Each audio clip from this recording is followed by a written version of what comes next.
Now, the button to that story is about a comedian's commitment. So I stayed in character all night. I didn't break character once, even though I had brought my a change of an outfit with me. Now, here's what's funny. What I didn't know is that Eddie had taken my change of outfit and left it back at the house in case I wanted to get out of character. I would be stuck now wearing this outfit. So it's a good thing that I was committed to what I was doing. If not, I would have just been a guy in a high water, tight leather suit and a sausage in his pants. Oh, God. Let's talk about a couple of the other characters on the show that weren't yours. Talk about Homie the Clown. Homie the Clown. So there is a comedian named Paul Mooney who is he's hysterically funny, but he is the angriest comedian ever to pick up a mic. And we all find him hysterical and genius that he could be that angry and that funny. And Damon, Paul always uses the word homie. I say he calls everybody, oh homie. And so Damon came up with the idea of who else is supposed to be funny that could be angry. And so he came up with the idea of doing a clown that is like Paul Mooney. So an angry is like the clown who won't do any of the clown stuff. And that's where Homie the Clown was born. And he took Paul's phrase homie and made that his name. And that's sort of where the idea for Homie came from. Do you have any favorite characters that we haven't talked about, either yours or someone else's? Let's see. I mean, I love Benita Betrell because it's my mom that Kimmy is doing. And my mom to this day doesn't know that she's doing her. But that's who Benita Betrell is. So I definitely love that character. And I mean, so I honestly, almost every character on the show, I have enjoyed for one reason or another. I just found them all to be so unique and so funny and relevant to my life, you know. So, like I said, I enjoy all of them. Did Benita's catchphrase come from your mom? Was that something your mom would say? No, Kimmy, that's Kimmy's catchphrase, but based on my mom's attitude. Yeah. And what about sketches? Are there any sketches we didn't mention that you wanted to talk about? No, I think we named all my favorite. Well, here's a sketch you asked about. I was saying that we had to be funny first. So, a writer by the name of Franklin Ajay wrote a sketch that was about, it was called Endangered Species. And it was about young black men becoming an endangered species. And so we did like the section on the Tonight Show where they used to bring out the animals from the zoo. So Kelly plays the woman, and she brings Tommy out, and he's sort of the endangered species. And it was a brilliant premise, I thought, and definitely had something to say. But the fight between me and Franklin was that it had to be funny first, and that what I think was the biggest fight I had over a sketch was that. And I think that we accomplished both. But it was definitely a back and forth because he was like, why do we have to be funny? And I knew that anything we had to say, it had to have humor, or else people are just going to tune you out, you know? So, like I said, that's one of my favorite sketches, but that's one of the biggest battles.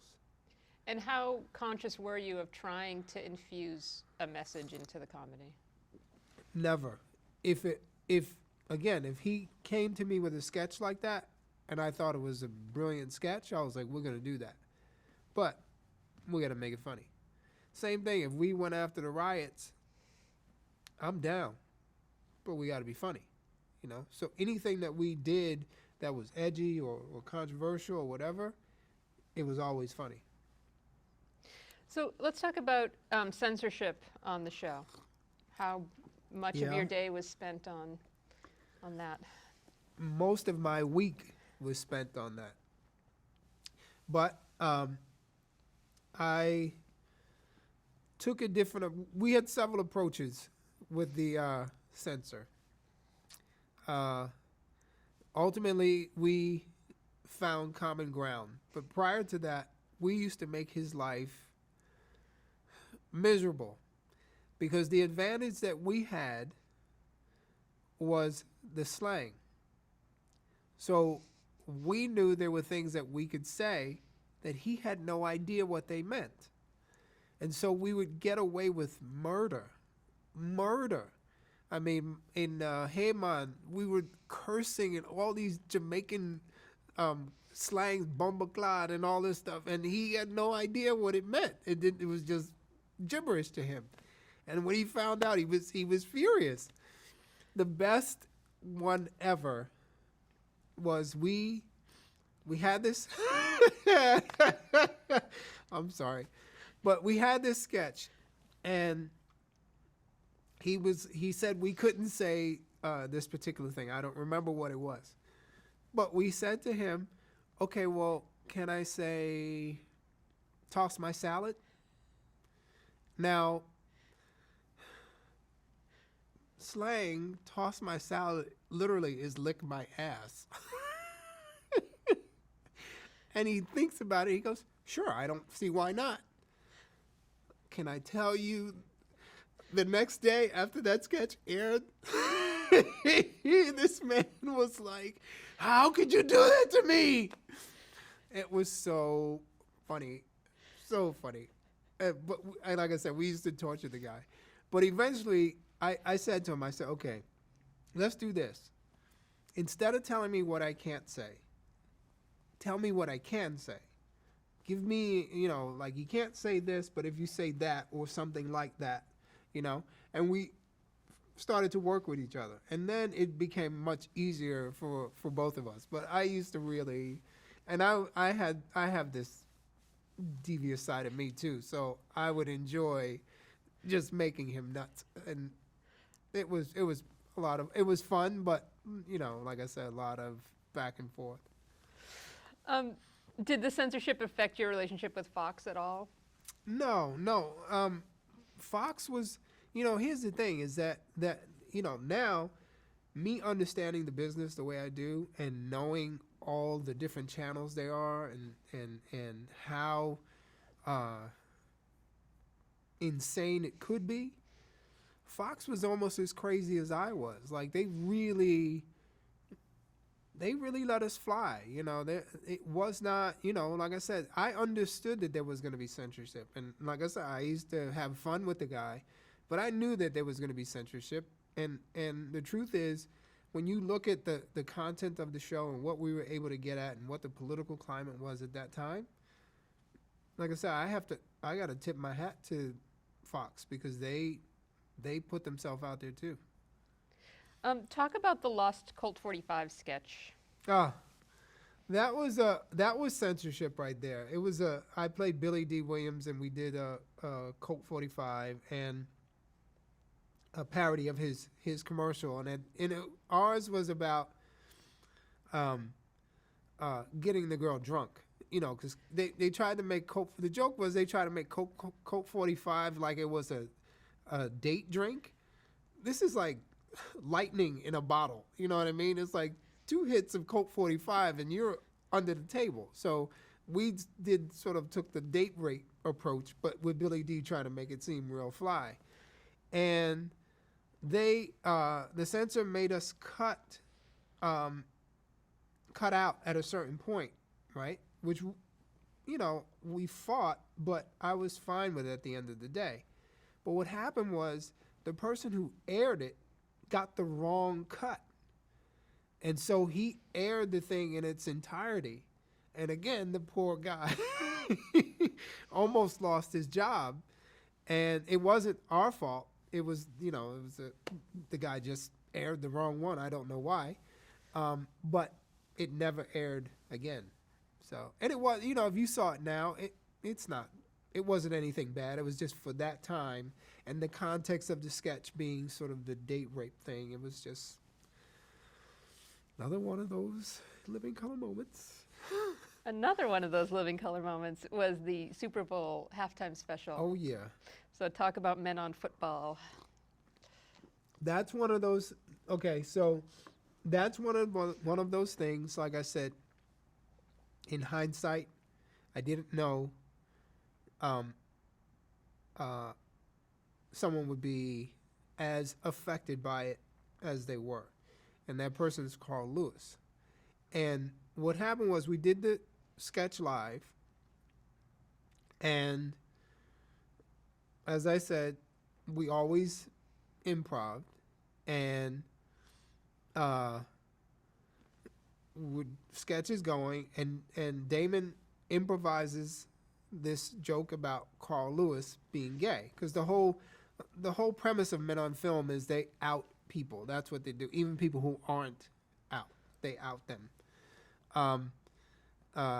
It's like in their world, everybody is gay. So he does this joke about Carl Lewis, and the censor is on the button, and he can. We had a 30-second delay, so he could have hit that button, but for some reason he didn't, and it aired, and Carl Lewis was livid and wanted to sue.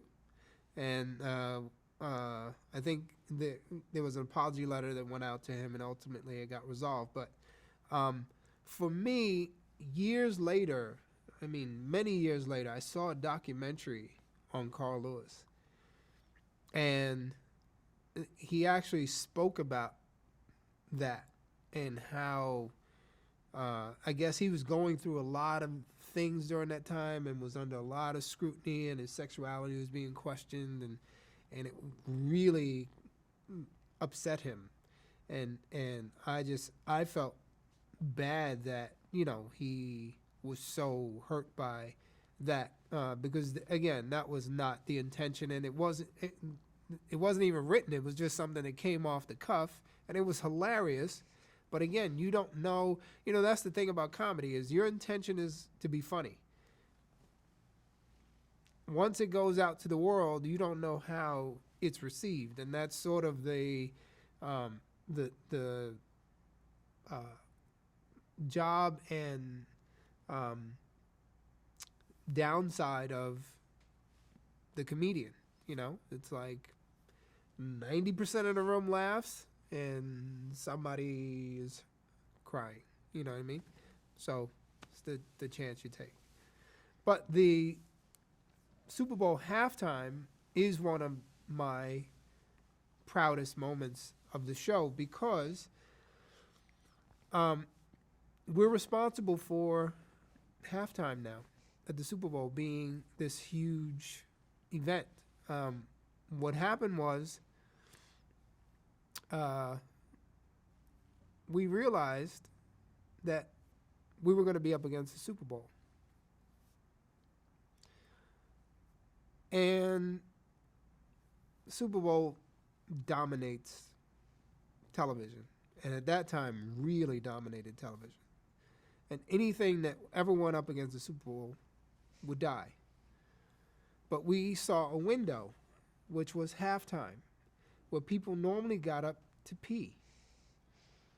And so Doritos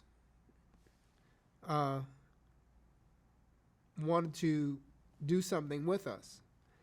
And so that was the event that we chose to do, is that we would put our half hour right from the time the play stopped till it started. And we put a clock up so people would know when to turn back. And when halftime came, the entire audience for the Super Bowl turned their channel to In Living Color. And it was this little show that took on this giant and crushed. And the next year, they hired Michael Jackson to do their Super Bowl. And every year since, they've had a humongous star at Super Bowl halftime because of In Living Color. You left the show in season 4. Mm-hmm. Why did you do that? I left the show because Fox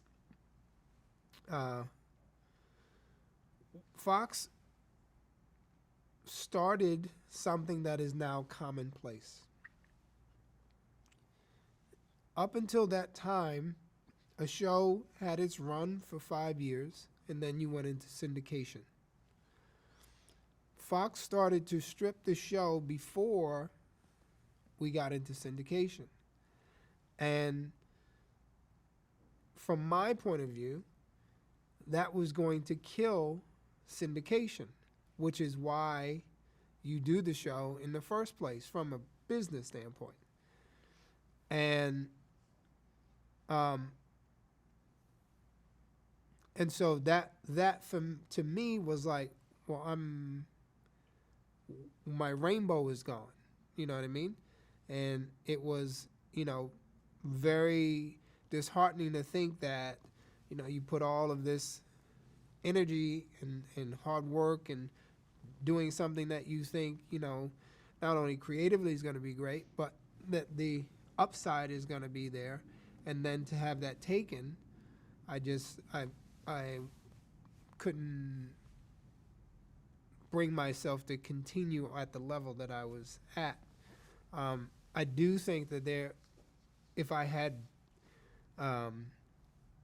better advice or representation, that I could have found medium ground, but I didn't, and I made that choice, and so that's what prompted me to leave. Did you watch the show after you left? No, never.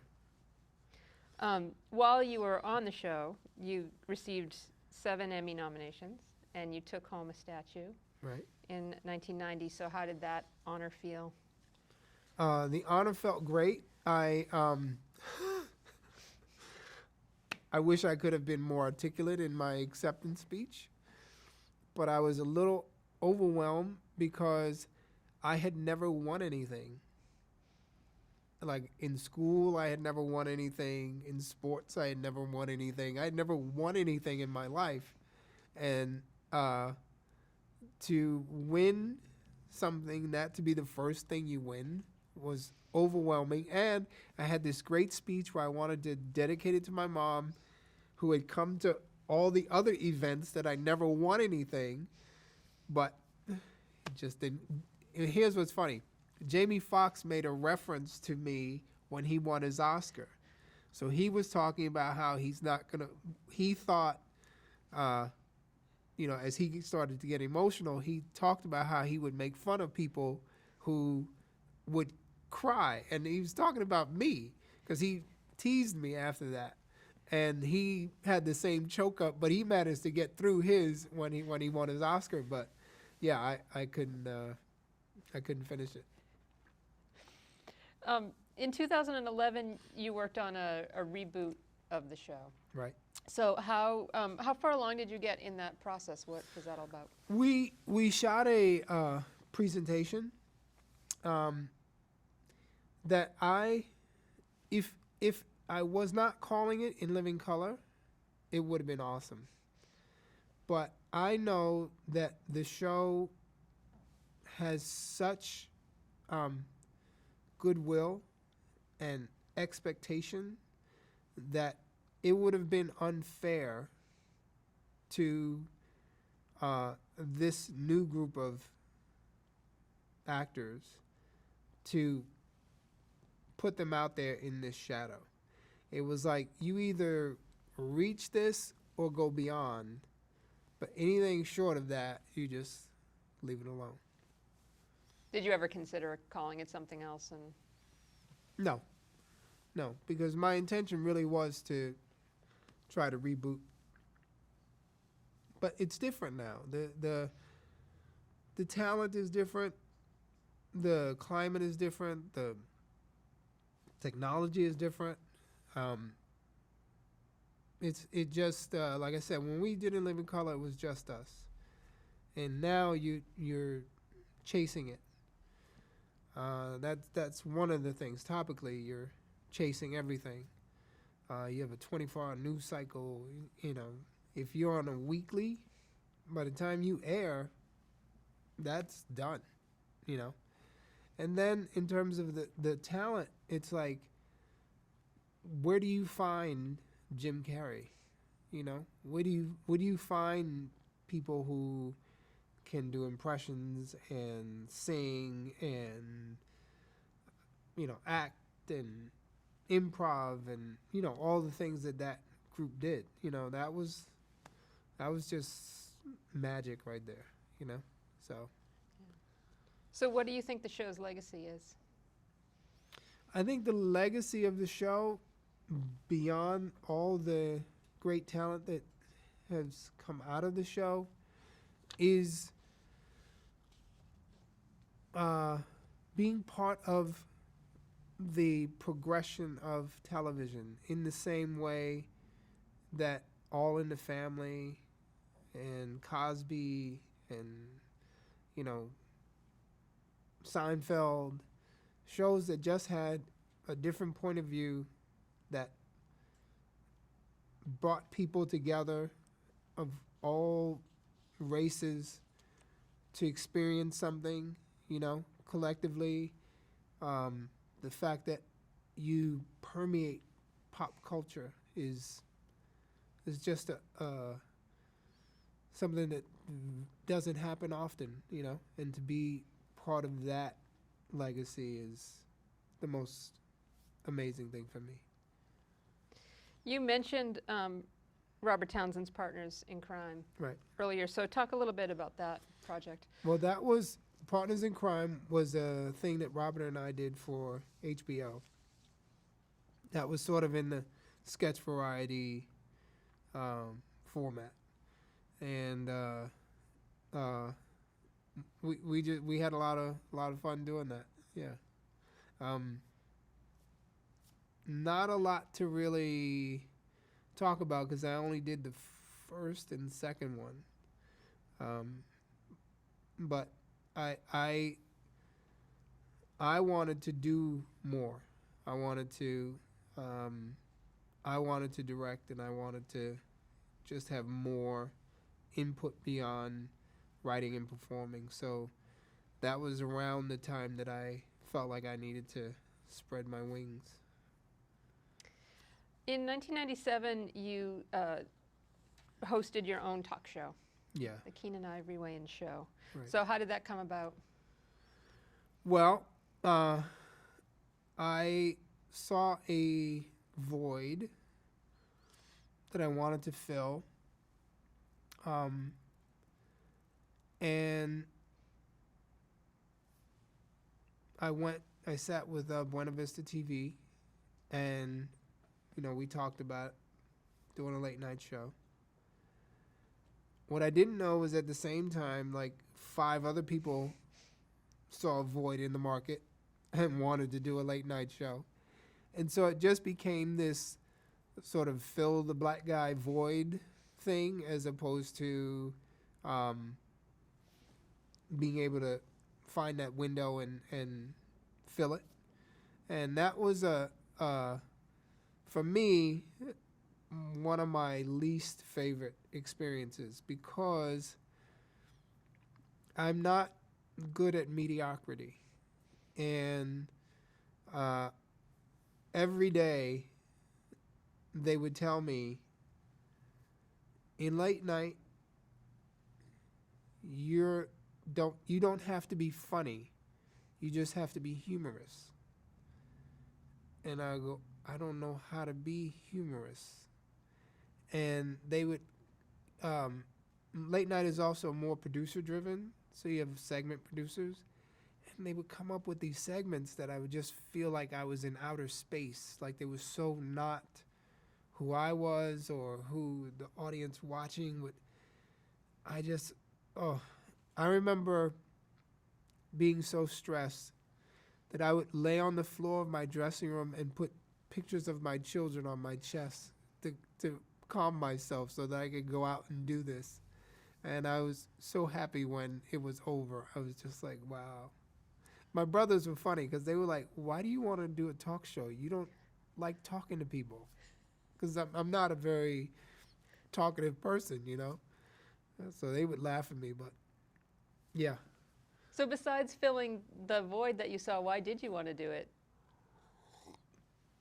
Because I had this vision for it.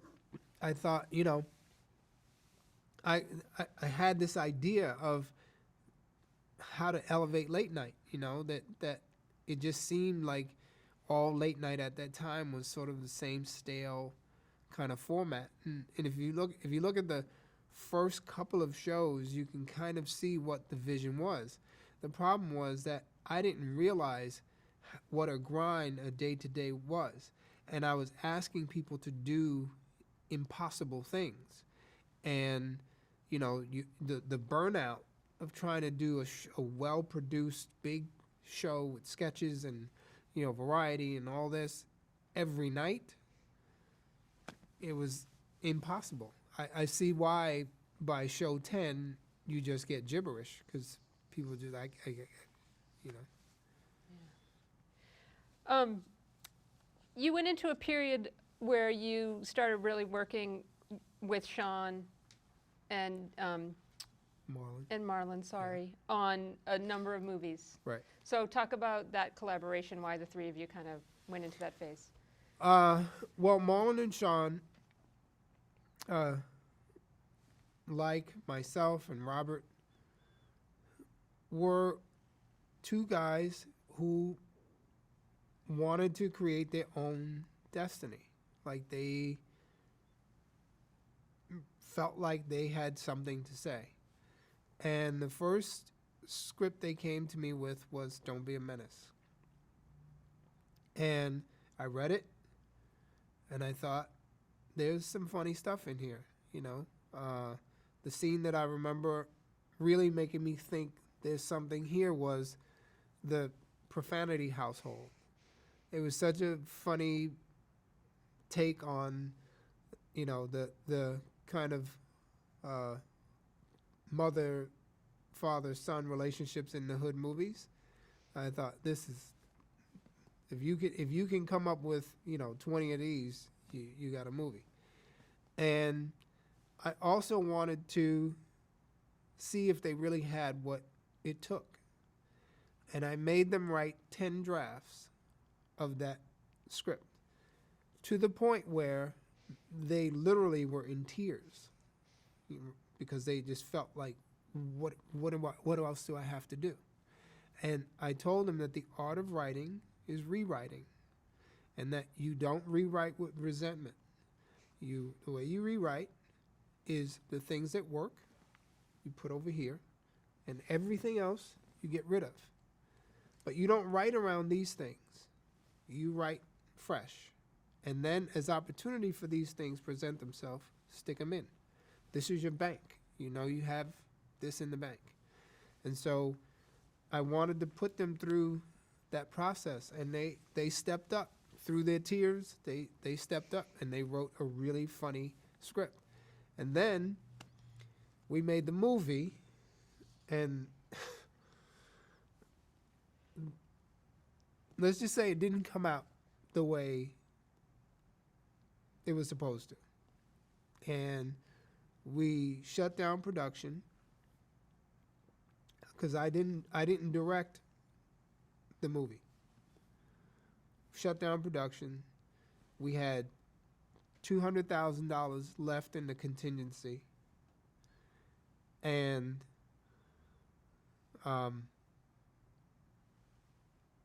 I promised my brothers everything was going to be okay. They had gone to see a rough cut, and they were just devastated. After writing 10 drafts, they just was like, how could this can't be. And I told them, I said, everything is going to be okay. And with $200,000, we rewrote 2/3 of a new movie. I did my own thing. I took what worked, put it in the bank. We wrote a new movie. And with that $200,000, we got a big warehouse, and we put a 2-wall set over here, a 2-wall set over here, a truck over here, some fencing over here, and in a week, shot 2/3 of a movie, and put it all together. And there's Don't Be a Menace, and they were happy and had the best lesson ever, and that was the start of our collaboration. So how did that process affect the other movies moving forward?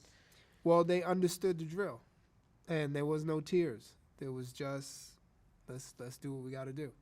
And Sean is brilliant in terms of concepts and ideas, and so he next came to me with a Scary Movie, and we wrote that together.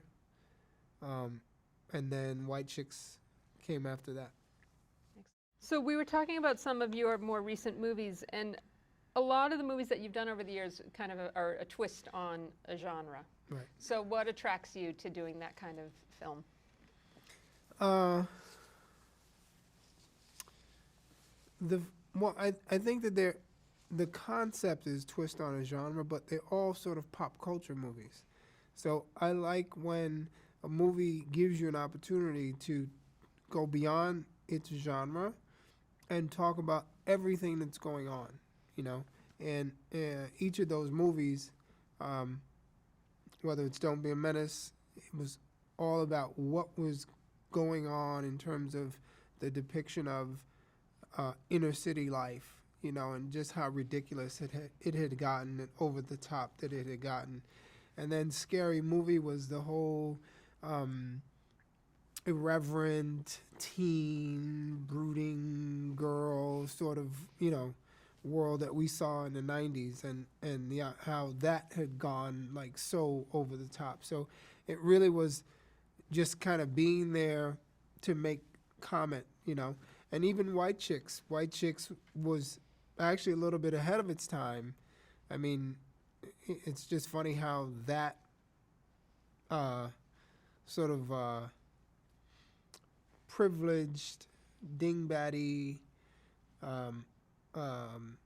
style-obsessed character is now, I think, sort of at its peak, But that's where we saw it, 7 years ago. In 2008, you appeared as a judge on the HGTV Showdown. Yeah, I did that because I'm a huge HGTV fan, and that's my network. I watch HGTV. A lot of people don't know I love architecture and I love design.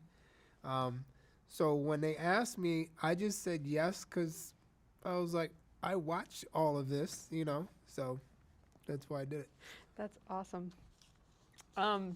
It's awesome you brought that up. Did I really do that? We actually researched it over and over again just to make sure. It was like, okay, we have to, before we bring it up, we've got to know. In 2013, you appeared on an episode of Happily Divorced. Yeah. So talk about that experience. Well, that was part of my sort of getting back to the performance side of myself, getting back in touch with just doing things for fun. And Tisha is a friend of mine. I'm sorry, not Tisha. Tashina is a friend of mine. And it was her episode, and Yvette Lee Bowser wrote it. So I got a call from Rose Catherine, who is exec at TV Land, and asked me, if I would do this. And I just said, yeah. I was so nervous because I hadn't done anything like that in 10 years at least. And so the first couple of days I was just a mess. But everybody there was so sweet, so supportive, and so reassuring. And by the time we taped, we just had a blast. And I was so glad that I did it. And again, it was a great reminder of fun. Like, the entire cast was fun and supporting each other. The writers couldn't come up with enough ideas. It was just being in that energy again was invigorating and definitely helped me to wake up. So had you made a conscious effort to move away from performing and just go behind the camera? I was so caught up in the business of the business. I was so caught up in, making movies and having a production company and, the generational thing. And, I just got caught up in the business and sort of let that overshadow just the joy of what my job is. I get to make people laugh. That's what I do for a living. Everything else is gravy. And, like I said, when I saw that Tonight Show, that really, really showed me how far I had been removed from that. And I'm moving back to that. So that's your mission now, is to kind of get back to that? Yeah, that's why, like I said, my brothers and I are going to do a stand-up tour next year. I've been on the road now for the past 4 months, just working small markets and putting the act together and getting the stage time and all that. And it's just been a blast. I love it, and I'm really looking forward to doing it big. All of us. It'll be the first time, we've ever done it. First time any family's ever done it. So, and we may bring in Damon Jr. and my niece Shantae, who is now on Wild 'N Out, and just do a big family tour. A lot of people have funny stories from their, lives growing up that they think are a riot. But Right. What is it about the way you look at comedy that allows you to translate it into something that other people can relate to? Well, I've always said that comedy is pain. It's just disguised as laughter. I think if you're laughing about it, it makes it okay for other people to laugh about it. And that's the art of a comedian, is that they can take their pain and retell it and point out everything that was funny about it. And so you laugh instead of, and a lot of times with a comedian, they'll tell you a story and you'll be laughing and at the same time going, oh God, this is hilarious, because it's just point of view. And that's what it is. It's like every story that I would talk about growing up, at that time, it wasn't funny. It was a horrific or embarrassing or whatever moment. But, 2 seconds after, you're laughing about it, During the course of your career, you wrote for a number of awards shows. So talk about that process. Did you approach writing for something like the MTV Awards differently than you do? I didn't. Oh, really? Nope. Oh, so our HGTV research is They spot went too on, far. but there we got over. Yeah, got a no, little I cocky. never wrote on award shows. I hosted one, I think, and swore never to do it again. Why? Um, it's kind of like because you have to do other people's material, and I'm not good at like selling something that's not funny. And like award shows, the copy is so horrible that no one is funny. Like people come out and they see the words, and you just see them go, "Oh, I'm just gonna read this and run as fast as I can," because it's never funny, and you can't sell it. And so that's why I could never. I made the same mistake that all comedians make, which is you abandon the copy and you start improvising and making fun of the people that they've come to give awards to. And that's not what you do. This audience likes these people. Don't shit on these people, but every comedian, when you see them on an award show, they that's your gut is like, this sucks. I gotta wing it, and you just pick the wrong victim. Did you participate in a party for Richard Pryor? I did. That was that was right there with the Tonight Show. My speech to Richard Pryor was everything I wanted to say to him, and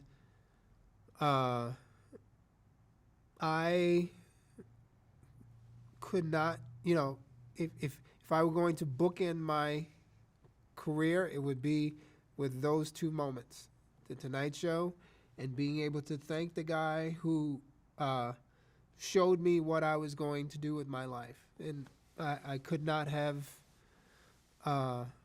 been more just open and sincere and loving and appreciative.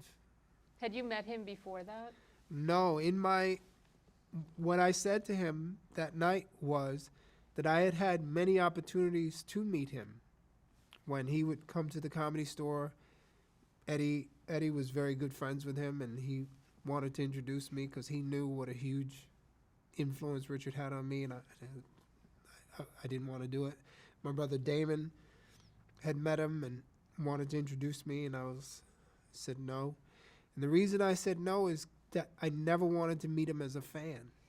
I wanted to do something. I wanted to achieve something, and then be able to say, this was because of you. And when that moment happened, it was that I was at the height of In Living Color. It had won the Emmy. He knew who I was. And so I was then able to humble myself and, thank him.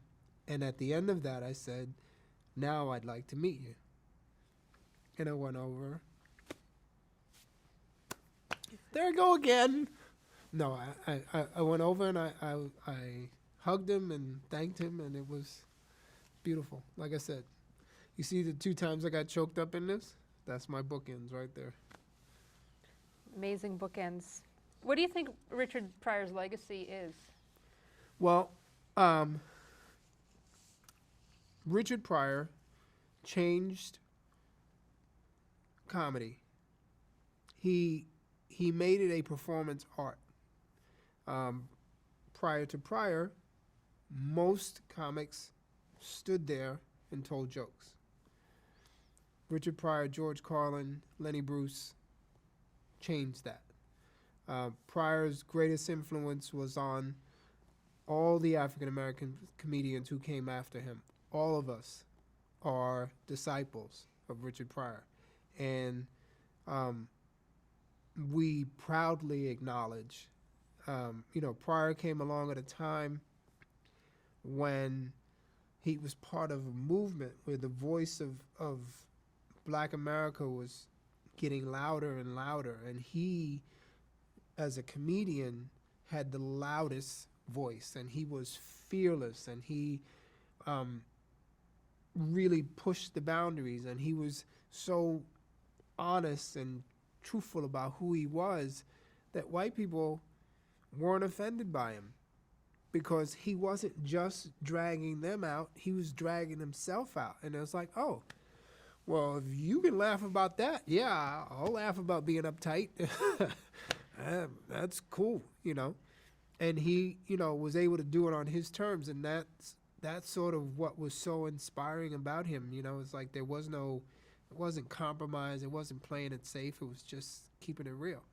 And so his legacy, he spawned generations of other voices to be as fearless and honest as him. We've obviously skipped so many of your projects. Is there anything we didn't talk about that you wanted to talk about? No. So you talked a little bit earlier about kind of digital technology and how that's impacted comedy and Right. sketch comedy. Have you considered doing strictly digital projects? Is that something that's on your radar? No, because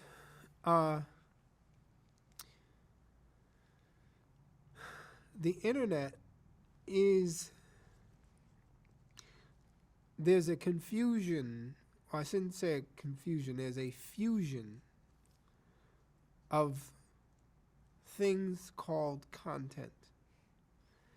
And so doing content on the internet really doesn't make a lot of sense because there's no difference between a well-produced sketch and somebody sitting on a toilet singing sitting on the toilet. It's content.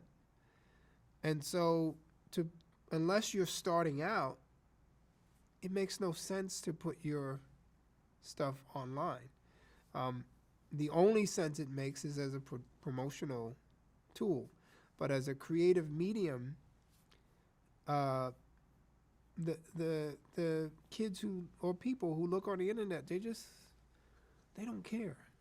There's no Emmy for the internet. It's just stuff.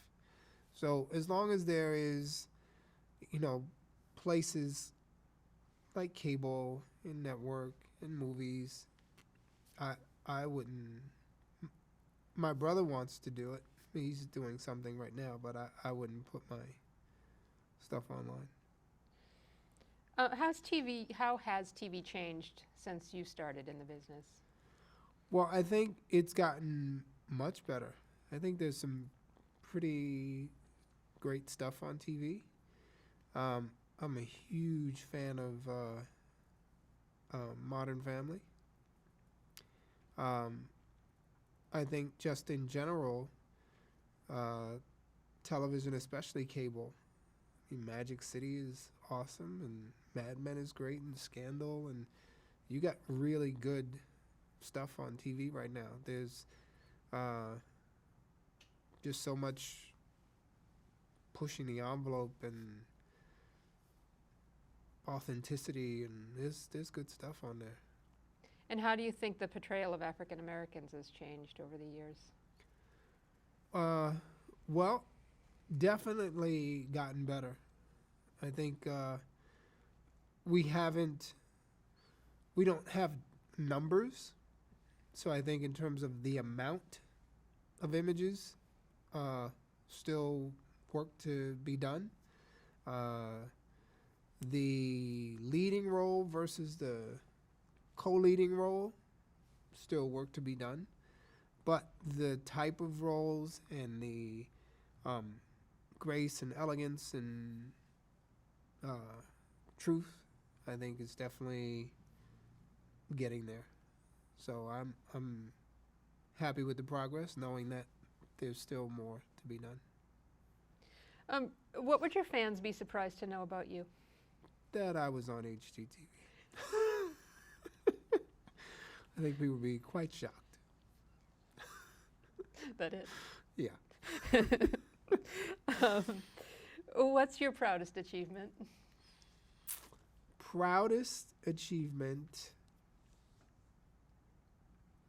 Wow.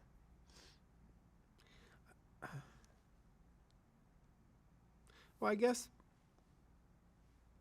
pride and achievement can go together. Probably scary movie because it was something that me and my little brothers did, you know, and we didn't go in knowing. We just went in and had a great time doing, and the end result of it was great. And what's your biggest regret? My late night show. That I I I just I had big ideas, but I didn't plan well, and you don't. I don't really have regrets, but if you ask me like, what do I wish I would have not done, that would have been it. What advice would you give to an aspiring actor? It's funny. I had a young guy come up to me in the airport the other day, and he asked me for some advice. First thing I said was to act as much as possible. So whether it's stage plays or community theater or whatever, work your craft. Secondly, be patient. He goes, well, how much time? As much time as it takes. I said, the beauty is you've chosen a career that you will do for the rest of your life. Enjoy your life. And that's it. You know, it's like, who cares when you win the Oscar? As long as you win the Oscar. So just go live, go act. And one last question. What do you think your legacy is in the entertainment industry? My legacy. I think my legacy is my family. I think my legacy is showing the world sort of what one small or one big family could achieve together, and you know, our coming from extremely humble beginnings. So from the projects of New York to Hollywood together, and us still loving each other and still working together. I don't think I could achieve anything greater than that. And so if family is my legacy, I'm proud of that. Well, you should be. Thank you so much for your time today. We really appreciate it. Thank you.